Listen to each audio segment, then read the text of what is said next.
이미 잘 아시겠지만 야곱과 에서는 쌍둥이 형제입니다.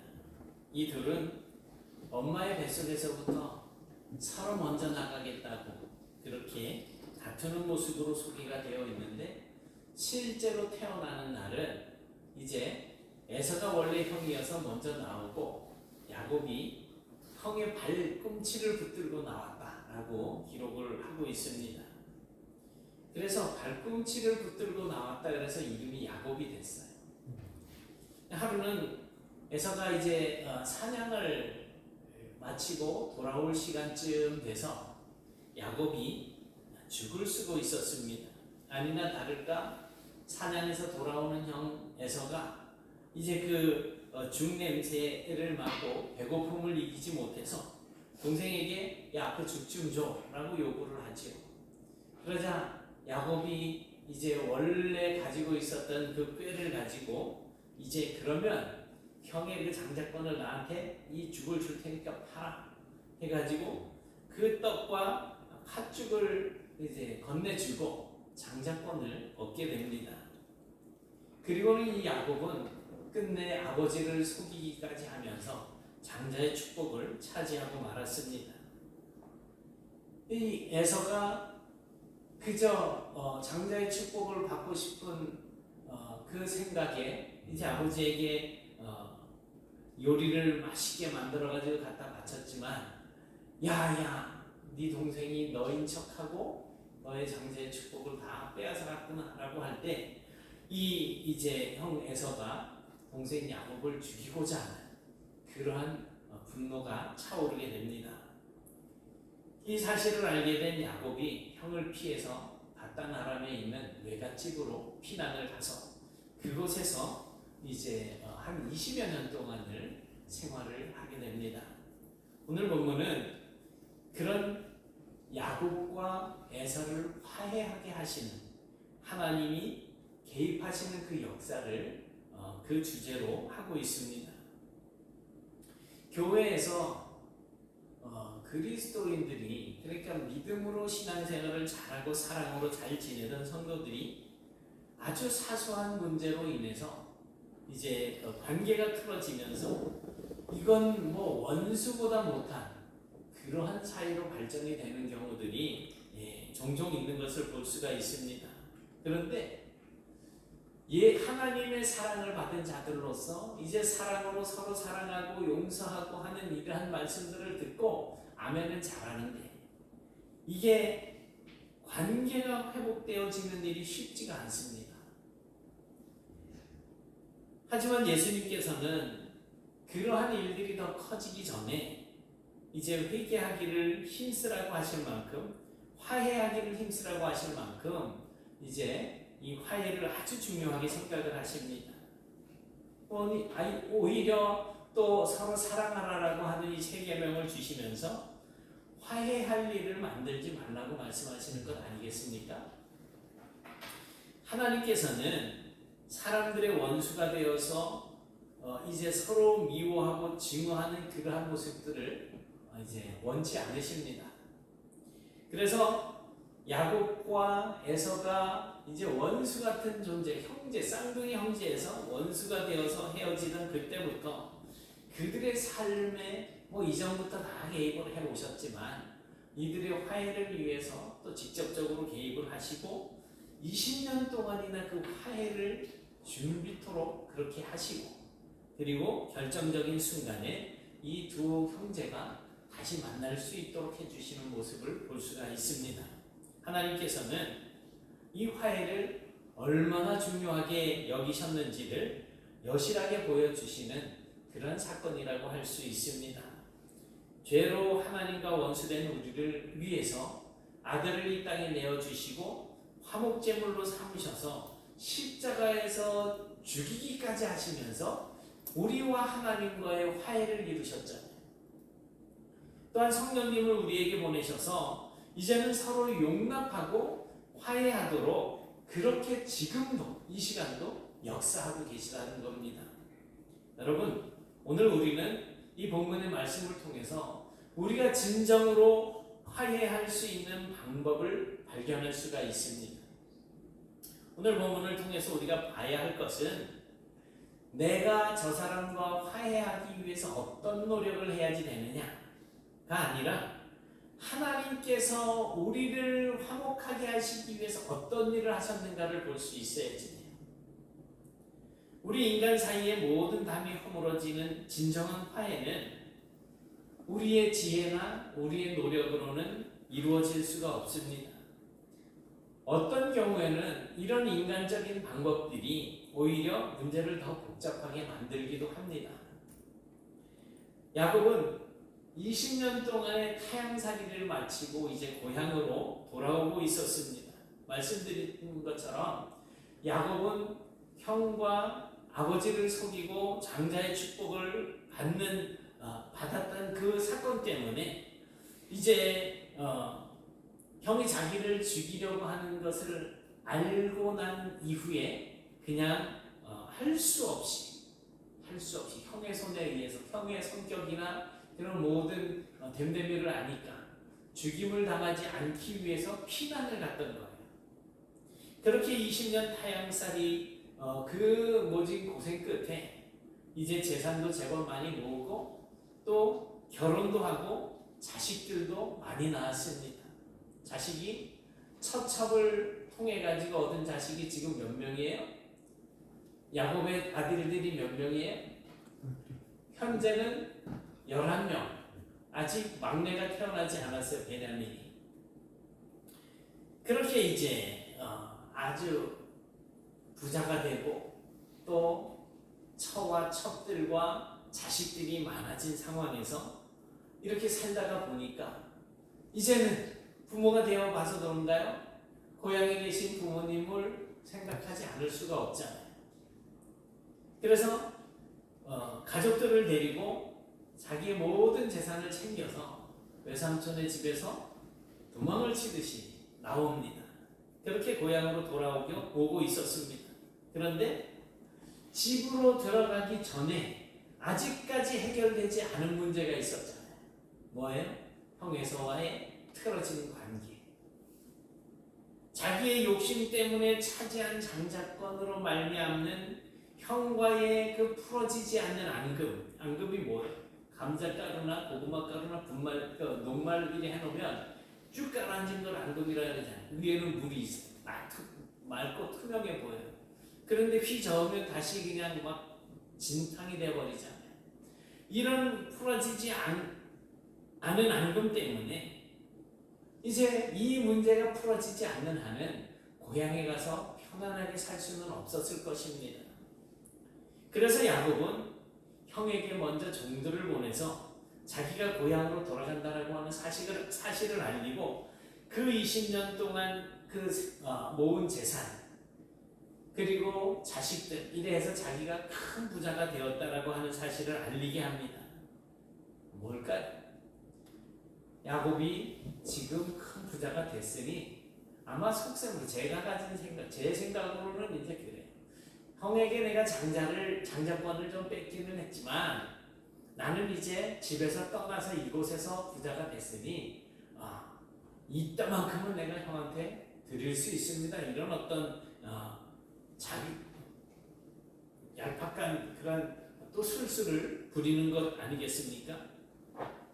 그렇게 돈의 힘을 빌어서 이제 형 에서와 화해를 하려고 했던 것입니다. 그런데 종들이 돌아와서 전하는 이야기가 형 에서가 이미 마중을 나오고 있더라는 거죠. 물론 에서가 야곱을 환영하기 위해서 나오고 있는 것은 아니었을 것입니다. 그것은 그가 400명의 장정을 이제 군대를 이끌고 온 거나 마찬가지잖아요. 그럼 뭐예요? 이 녀석 내가 기어코 죽이고 말 것이다. 이런 어떤 심산이 있지 않았겠습니까?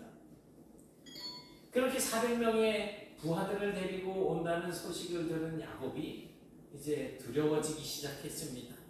하지만 야곱이 어떤 사람입니까? 완전히 꾀돌이죠. 그는 머리가 비상한 사람이었습니다. 그래서 늘 그랬던 것처럼 야곱이 잔꾀를 생각하기 시작합니다. 그리고는 종들에게 가축의 떼를 나누어서 순차적으로 형에게 뇌물을 전달하도록 그렇게 합니다. 에서를 만나게 되면 무슨 말을 해야 할지도 이제 자세하게 일러주었습니다. 그럼에도 불구하고 야곱의 마음은 여전히 두려웠습니다. 형의 심중을 알 수가 없었기 때문이겠지요.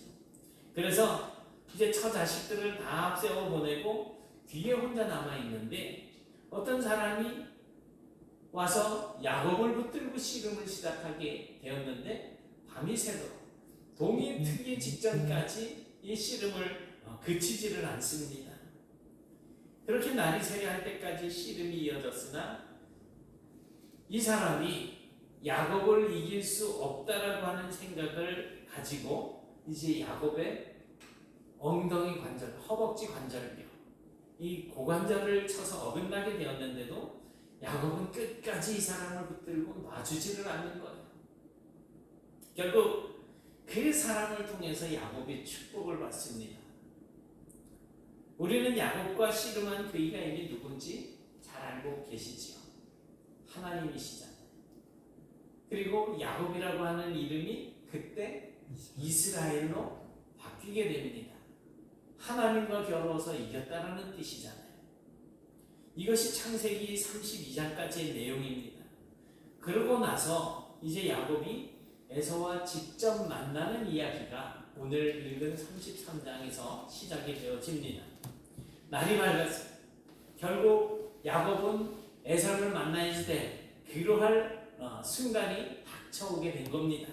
과연 어떻게 해야 이 형과 화해를 잘하고 과거 자기 때문에 생긴 이 감정이 사그라들 수 있을까? 뭐 이런 생각을 가지지 않았겠습니까? 오늘 본문 1절 2절을 보니까 야곱이 형과 화해를 하기 위해서 어떻게 접근하고 있습니까? 야곱이 보니 형 에서가 저쪽에서 400명의 장정들을 거느리고 오고 있는데 만일 에서가 혼자 나왔다라고 한다면 자기의 뇌물을 받고 이제 그 수많은 부하들을 이제 어떻게든 화해를 하려고 하는 의도로 생각할 수가 있겠지만 저 400명이나 되는 수많은 부하들을 그냥 이끌고 오고 있다면 그것은 어떻게 생각해보면 결국 자기를 죽이겠다라고 하는 의도가 아니겠느냐 이렇게 판단을 할 수밖에 없었을 겁니다. 이야 이제는 밤새도록 하나님의 사자와 씨름을 하고 이제 엉덩이 뼈까지 다친 마당에 어디로 도망갈 수가 없는 그런 상황인데 그래서 어떻게 되든지 간에 이제는 형과 만나서 부딪혀보는 수밖에 없는 그런 상황입니다. 그런데 우리가 성경을 잘 읽어보세요.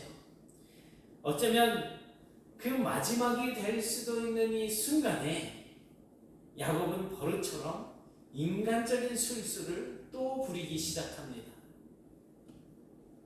자신이 중요하게 여기는 순서에 따라서 여종들과 그 자식들을 먼저 앞세우고 그 다음에 레아와 그의 아들들을 또 그 두 번째로 세우고 자기가 사랑하는 라헬과 요셉을 마지막에 이렇게 두고 그렇게 남겨두고 자기가 먼저 앞장서서 에서를 만나게 되는 거예요.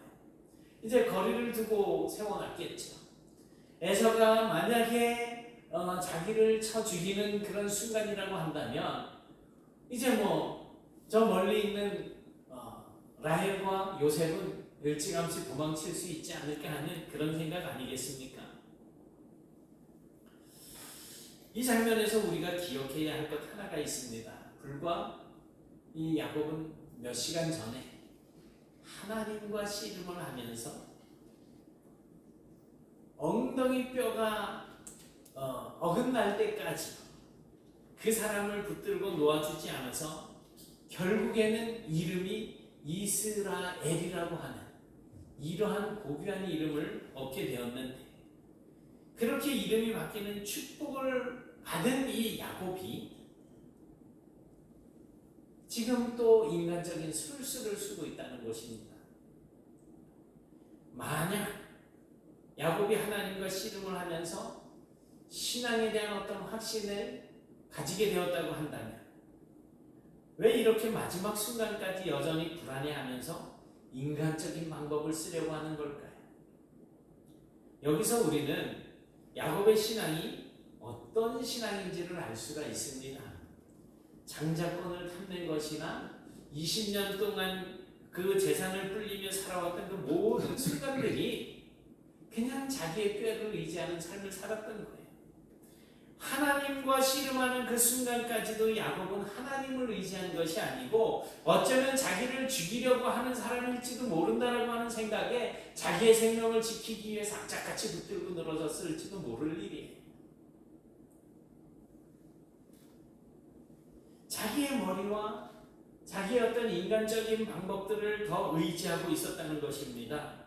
그리고 한 가지 더 생각해 볼 수 있는 것은 사람은 지난밤에 하나님을 만나는 경험을 했다고 하더라도 그날로 당장 인간성 자체가 바뀌는 것과 또 설령 그 사람의 인간성이 바뀐다고 하더라도 그것 때문에 안고 있는 문제가 확 해결이 되고 화해가 이루어지는 것도 아니라는 사실을 우리가 알아야 된다는 거예요.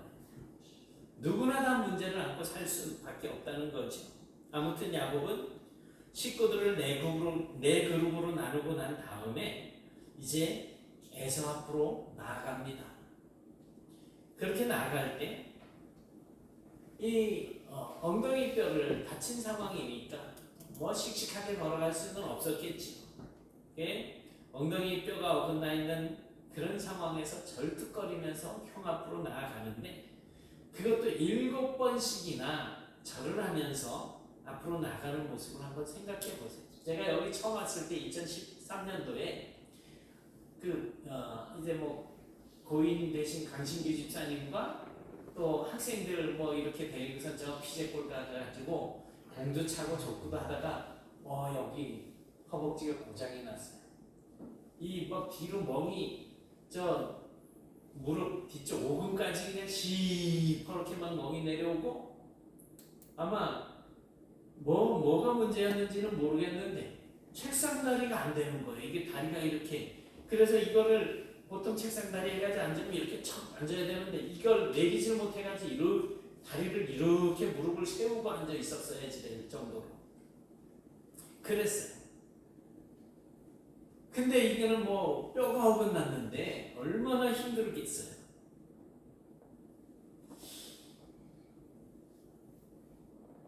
자, 이런 상황에서 7번이나 절뚝거리면서 자기 앞에 절을 하면서 엎드려 기어오는 듯한 이 야곱을 보는 이 에서의 마음 어떨까요? 내 너의 자식아 그럴 줄 알았어. 그렇게 장자권까지 뺏어가지고 가면서 참 꼴 좋다. 어디 한번 맛 좀 봐라. 그냥 주먹으로 한 대 때리든지 그냥 뭔가 조롱을 할 수도 있었잖아요. 야곱의 머릿속에는 지금 오만 생각이 다 들었을 겁니다. 그런데 4절에 나타난 야곱의 반응을 보세요. 에서가 달려와서 어떻게 합니까? 달려와요. 그리고 안아요. 목을 어긋 맞추고 그와 입을 맞춥니다. 그리고는 어떻게 해요? 서로 엉엉 우는 거예요. 야곱이 절뚝거리면서 오는 것을 보자 에서는 부하들을 뒤에 남겨두고 혼자 달려옵니다. 그리고는 어떻게 하든 막 이제 달려오는 그 모습을 보고 야곱의 입장에서는 긴장되지 않겠습니까? 우리가 생각해도 저거 단칼에 그냥 야곱의 목을 뱉지 않을까? 이런 생각이 들 정도로 아주 긴박한 상황입니다. 그런데 생각했던 것과는 다르게 에서가 동생 야곱을 끌어안고 동생에게 입을 맞추고는 엉엉 우는 겁니다. 사실 에서는 이 자리에 야곱을 환영하기 위해서 오는 자리가 아니었었어요. 만약에 환영하기 위해서 온다고 한다면 그럴 생각이 있었다면 400명씩이나 되는 부하들을 무장을 시켜가지고 데리고 오지는 않았겠죠. 그저 다니는데 심심하지 않을 정도로 충성스러운 부하 한 서너 명 이렇게 데리고 올 수 있었을 거예요. 분명히 에서는 자기를 속이고 축복을 가로챈 그 얄미운 동생 야곱을 죽이거나 아니면 아주 그냥 뭐 해치려고 나왔을 거예요. 야곱도 그렇게 알고 자기의 가족들을 네 그룹으로 나누면서까지 그 형의 어떤 돌발적인 상황에 대비를 하려고 했던 겁니다. 그런데 왜 그 에서의 마음이 그렇게 변했을까요?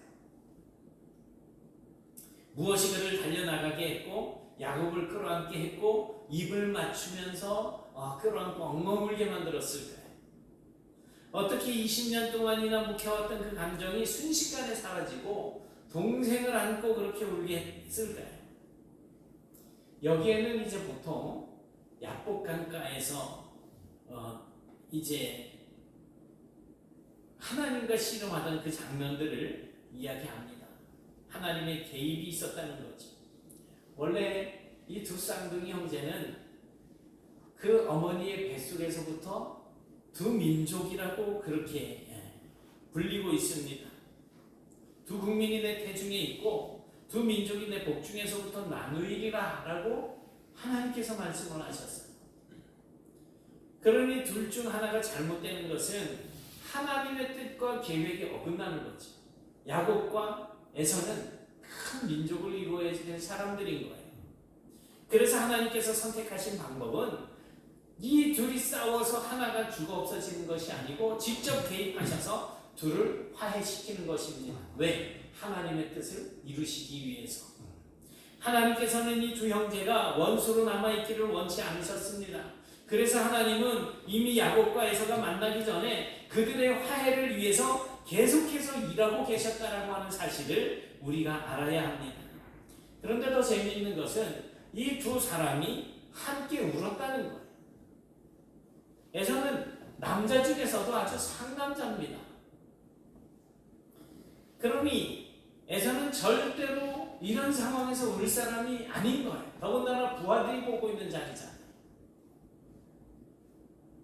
20년 동안이나 복수의 칼날을 갈아왔고 동생 야곱을 죽이기 위해서 400명의 부하를 지금 거느리고 나왔어요. 그러니 자기의 체면을 생각해서라도 눈물을 흘리면 안 되는 상황입니다. 그런데 어찌 된 일인지 자기를 향하여서 다리를 절면서 7번이나 엎드리고 나오는 이 자신의 동생을 보면서 자기도 모르게 칼을 움켜쥐고 있던 손에 힘이 빠집니다. 그리고 그냥 아우에게로 달려가서 끌어안고 울었습니다. 마음에 서운한 감정, 미워했던 생각, 만나면 왜 나와 아버지를 속였느냐는 등 이것저것 따져버리라고 했던 그런 생각들이 한순간에 다 사라져버리고 만 거예요.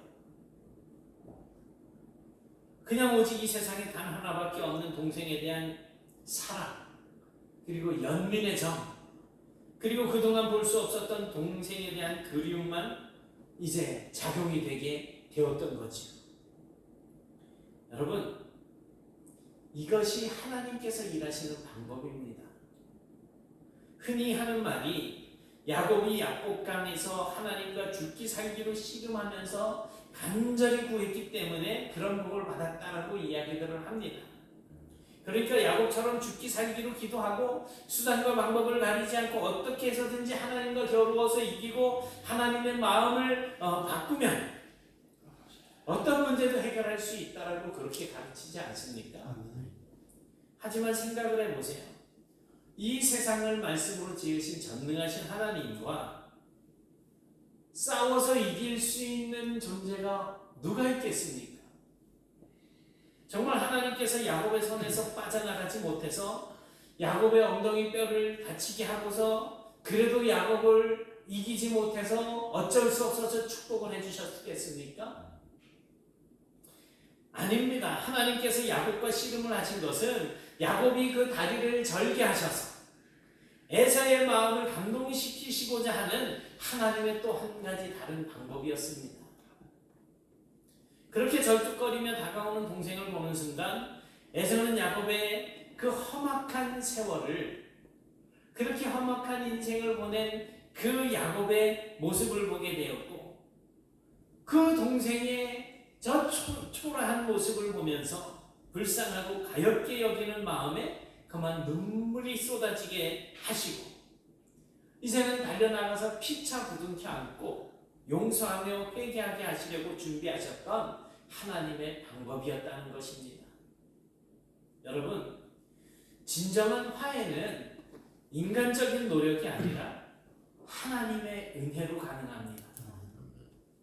야곱이 형에게 보낸 재물, 끝까지 붙들고 놓지 않았던 끈질긴 기도, 하나님께서 주신 이스라엘이라고 하는 이름, 우리가 성도라고 하는 이름을 가지고 있지만 달라진 게 뭐가 있습니까? 무엇이든지 욕심나는 것을 자기 것으로 차지하기 위해서 그저 눈을 번들거리면서 이쪽 저쪽 눈치를 보고 기회를 엿보던 그 더러운 인간성이 지금 착해져 있었을까요? 그것도 아닐 거예요.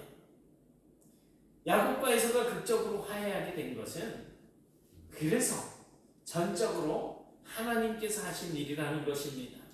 하나님께서 하나님의 때에 하나님의 방법으로 일하셨기 때문에 그 원수 같은 동생을 용서할 수 있는 마음이 생겼고 화해할 수 있는 마음이 생겼던 거예요. 우리 인생에도 이렇게 개입하시는 하나님의 은혜가 있다라고 하는 사실을 기억하시기 바랍니다. 그리고 우리를 위해서 일하시는 하나님을 보실 수 있기를 바랍니다. 사실상 사람이 일하는 방법은 갈등을 일으킵니다. 그것은 정치인들만의 문제가 아니에요. 교회에서도 마찬가지입니다. 사람의 방식으로 일을 하면 문제가 생깁니다. 자기가 이번에 대선 때도 나타났잖아요. 이런저런 문제들을 가지고 말을 만들어냈는데 오히려 그게 자기한테 마이너스가 돼가지고 표심을 잃어버리는 이런 일들이 일어나고 있었잖아요. 감정을 상하게 하고 내 자존심 때문에 상대방을 깎아내립니다. 겉으로는 대의의 명분을 앞세우지만 그 속을 들여다보면 결국 뭐예요? 자기만의 욕심이 숨어 있는 거예요. 그 욕심을 이루기 위해서 철저하게 가면을 쓰고 있는 거죠. 옳고 그름을 이야기하지만 목소리만 높아질 뿐 문제는 전혀 해결되지 않고 결국에는 원수지간이 되어버리고 맙니다. 그렇게 해서 어떤 목표를 달성하고 어떤 일을 이루었다고 하더라도 상처는 여전히 남기 마련입니다. 옳고 그름을 확인했다고 하더라도 그 상처는 자꾸만 안으로 골마 썩어 들어갑니다. 그것으로 인해서 결국에는 가정이 파괴가 되고 교회가 파괴가 되고 공동체가 허물어지게 되는 겁니다. 이게 바로 사람이 일하는 방법입니다. 에서가 그랬고 야곱이 그랬습니다. 사도 바울은 에베소서 2장 14절에서 이렇게 말씀합니다. 그는 우리의 화평이신지라 둘로 하나를 만드사 원수된 것 곧 중간에 막힌 담을 자기 육체로 허시고 담을 허물어 버려서는 담을 허물어 버리시는 이 화해는 하나님의 구원의 역사에서 가장 중요하게 생각하셨던 일입니다. 이 화해를 이루시기 위해서 아들을 내어주셨잖아요. 하나님과 인간의 화해를 위해서 아들을 이 땅에 보내주셨고 담을 허물기 위해서 그 독생자를 십자가에 달려 죽게 하셨습니다.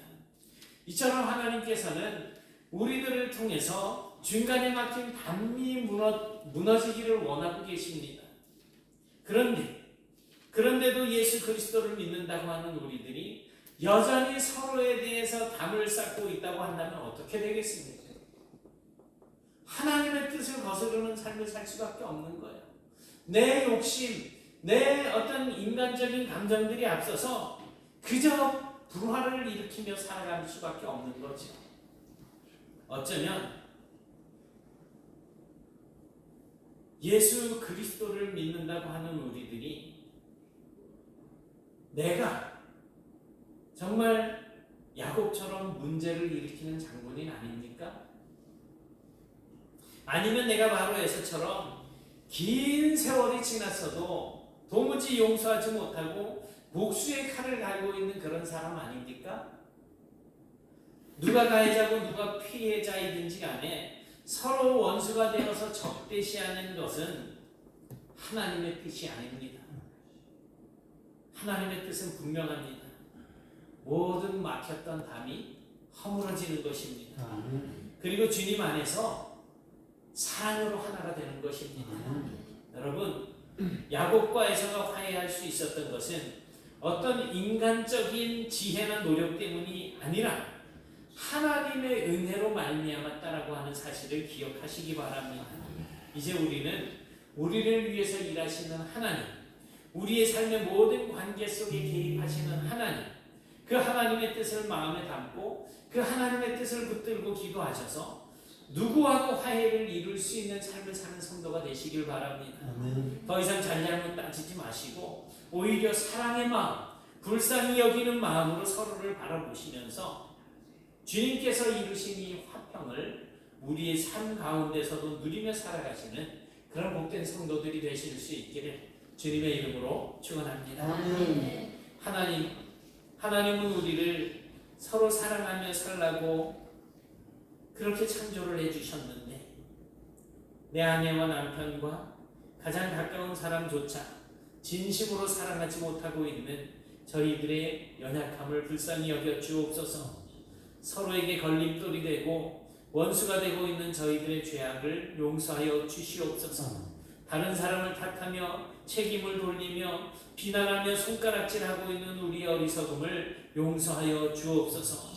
우리 안에 계시는 주님, 이제 내 마음을 상하게 한 그 사람을 오히려 불쌍히 여기는 마음을 허락하시고 함께 화해할 수 있는 마음을 주셔서 이제 말로만 사랑하는 것이 아니라 주 안에서 믿음으로 사랑으로 하나 되는 은총을 누리며 살아갈 수 있도록 도와주시옵소서. 우리를 위해서 화목제물이 되어주신 예수 그리스도의 이름으로 기도드리옵나이다. 아멘.